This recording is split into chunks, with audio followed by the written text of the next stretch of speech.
السلام عليكم. امبارح طبعا كان في ماتشين مهمين جدا. الزمالك كان بيلاعب الجونة والاهلي كان بيلاعب حرس الحدود. الزمالك والجونة تعادلوا 1-1 بعد ما كان الزمالك متقدم 1-0 ومتسيد المباراة الشوط الاول وبيضيع فرص. الشوط الثاني الحال اتغير تماما. طبعا في اخطاء متكررة بيقع فيها نادي الزمالك، مش على مستوى الفرقة السنة دي، على مستوى سنين فاتت والسنة دي. دايما قبل مباراة الاهلي بيعملوا احتياطاتهم قبلها بمباراتين.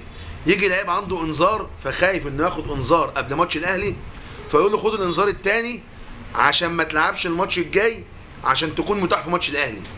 طب ما انت ممكن تخسر المباراه اللي قبل مباراه الاهلي، يبقى عملت ايه؟ ما انت ما تضمنش ماتش الاهلي فيه ايه. يا جماعه ماتشات الاهلي والزمالك او الدربيات او ماتشات الكره بصفه عامه ما بتعترفش بحاله الفريقين قبل المباراه، بتعترف بحالة الفريقين وحالة اللعيبة أثناء المباراة، من الأكثر تركيزا، من الأكثر رغبة في الفوز. لكن قبل الماتش ده الأهلي وحش والزمالك اللي حلو، تيجي وقت المباراة ويوم الماتش حاجة تانية خالص. فنفس الخطأ برضه إخوان بيزيرا خد الإنذار التاني عشان ما لعبش ماتش الجونة، محمود بن تايج خد الإنذار التاني عشان ما لعبش ماتش الجونة عشان يلعبوا ماتش الأهلي. طب هديك اتعادلت مع الجونة وفقدت نقطتين، أنا عندي كنت تكسب الجونة تيجي ماتش الأهلي تتعادل، وارد. ماتش اهلي وزمالك خارج التوقعات، وارد الزمالك يكسب، وارد الاهلي يكسب، وارد يحصل تعادل، محدش هيلومك. لكن الجمهور كله بيلومك عشان النقطتين بتوع ماتش الجونه، بسبب انك خليت اتنين لعيبه مهمين جدا عندك ياخدوا انذارات عشان ما يلعبوش ماتش الجونه. دي نقطه مهمه جدا حبيت اقولها. النقطه الثانيه، شيكوبنزا ومعالي وادم كايد مش على مستوى اخوان بيزيرا. شيكوبنزا بحس ان هو لعيب رسيم كده بيلعب لنفسه، لعيب هوائي، لعيب مزاجنجي، واخد الكرة كل ما تجيله الكرة ياخدها ويجري كأنه بيلعب لوحده. عبد الحميد معالي وادم كايد غير مقنعين مقارنة باخوان بيزيرا البرازيلي. دونجا بقاله فترة مركز جدا واداؤه في الملعب بيلعب سهل، بيعمل شغله بس ما بيفتيش. انت عايز ايه بعد الماتش من الحكم؟ امبارح مصطفى الشهدي حكم مباراة 10/10 ولا غلطة، بل يمكن لو عنده غلطة، انا طبعا مش خبير تحكيم ولا اعرف في القوانين، في فاول على حسام عبد المجيد من وجهة نظري كان يستحق انذار، ما اداهوش فيها انذار. غير كده لا في ضربة جزاء هنا ولا هنا، ولا في هدف ملغي، ولا في لعب عليها جدال. انت راح تتكلم معاه بعد الماتش ليه؟ ده كويس ان كابتن مصطفى الشهدي اداك ظهره ومشي، ما اداكش كارت احمر او انذار، ما لعبش ماتش الاهلي. عدي الدباغ جاب هدف امبارح بالفخد، لكن مهاجم بيتحرك كويس جدا جوه الصندوق وبيتحرك كويس جدا، تحركاته عجباني جدا. هتكلم برضه على ماتش الاهلي بسرعه. امبارح جراديشار بيجيب هدف بعد 3 دقايق. هتكلم في الهدف ده كلمتين صغيرين جدا. الكوره من اول نص الملعب عاليه، ارتدت من الاثنين سرد باكين وكان معاهم طاهر لجراديشار.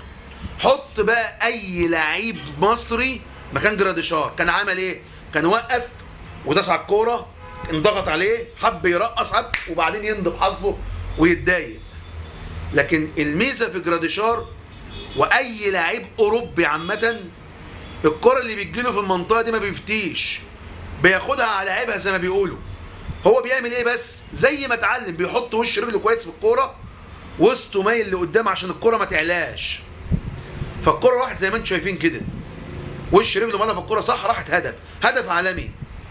الراجل لو جات له فرصه ثانيه وضيعها او احاسبه، لو عمل حاجه غلط احاسبه.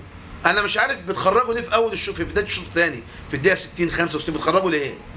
الراجل عمل ايه؟ بتدعي او بتقول انه كان مصاب، مش عارف، غير كده ما يخرجش. طبعا الجون الهدف التعادل بتاع الحرس الاولاني خطا ساذج جدا من محمد هاني.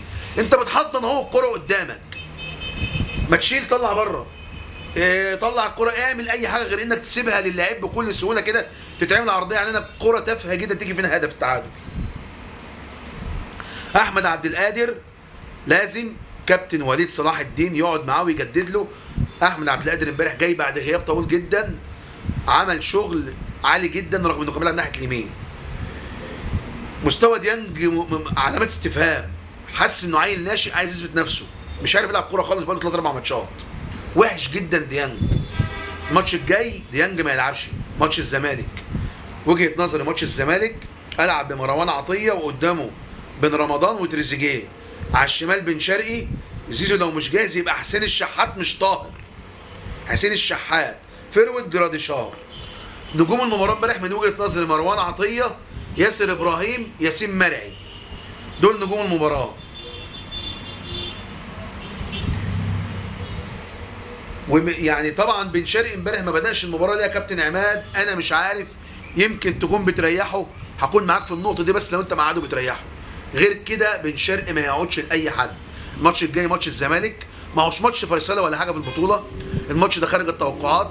لازم بس الفرقتين الاعلى تركيز والموفق في المباراه دي هو اللي هيكسب. هتكلم من وجهه نظر تشكيل الاهلي: الشناوي، محمد هاني، ياسر ابراهيم، ياسين مرعي، تقريبا باك شمال هيلعب كوكا. 3 في نص الملعب مروان عطيه، بن رمضان، تريزيجيه، بن شرقي شمال. لو زيزو مش جاهز يبقى حسين الشحات يمين، جراديشار مهاجم.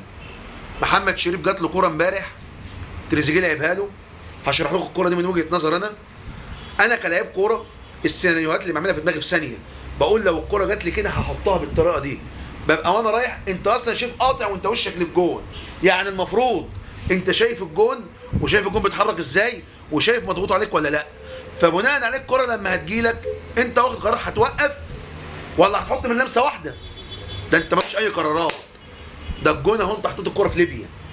ايه يا كابتن، ده انت مش شايف خالص يا كابتن شريف، ده انت ما بتتمرنش، ده انت مش محضر.